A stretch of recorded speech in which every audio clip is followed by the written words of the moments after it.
بسم اللہ الرحمن الرحیم۔ معزز سامعین، السلام علیکم۔ تاریخ میں ایک دلچسپ قصہ ملتا ہے۔ ایک شخص کے ہاں صرف بیٹیاں تھیں۔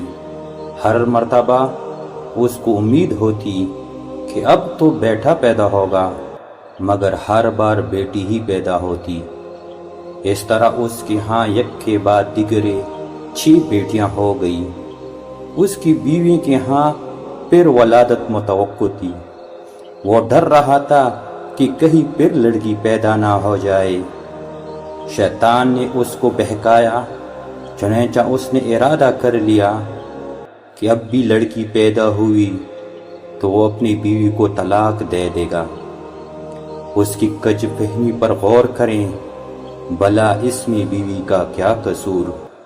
رات کو سویا تو اس نے عجیب و غریب خواب دیکھا۔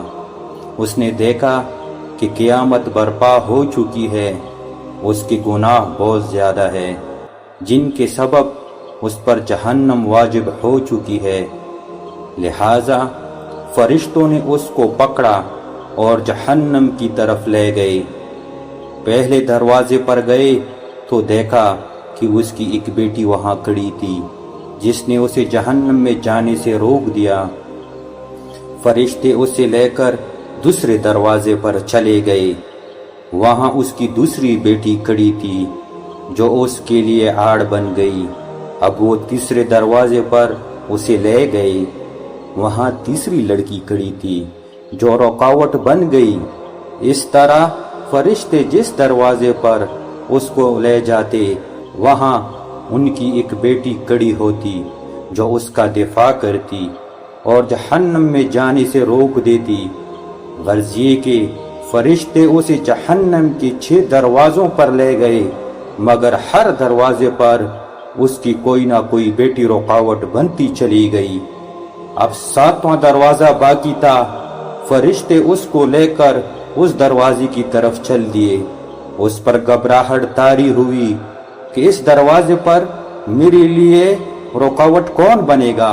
اسے معلوم ہو گیا کہ جو نیت اس نے کی تھی غلط تھی۔ وہ شیطان کے بہکاوے میں آ گیا تھا۔ انتہائی پریشانی اور خوف اور دہشت کے عالم میں اس کی آنکھ کھل چکی تھی، اور اس نے رب العزت کے حضور اپنے ہاتھ بلند کیے اور دعا کی، اے اللہ مجھے 7ویں بیٹی عطا فرمائے۔ اس لیے جن لوگوں کا قضاء و قدر پر ایمان ہے، انہیں لڑکیوں کی پیدائش پر رنجیدہ خاطر ہونے کی بجائے خوش ہونا چاہیے۔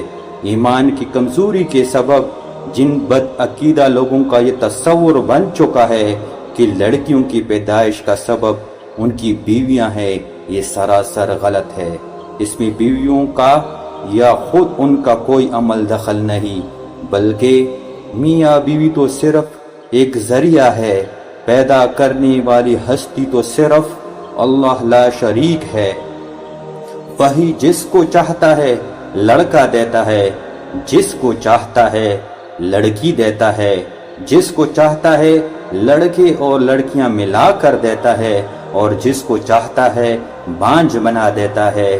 ایسی صورت میں ہر مسلمان پر واجب ہے کہ اللہ کی قضاء و قدر پر راضی ہو جائے۔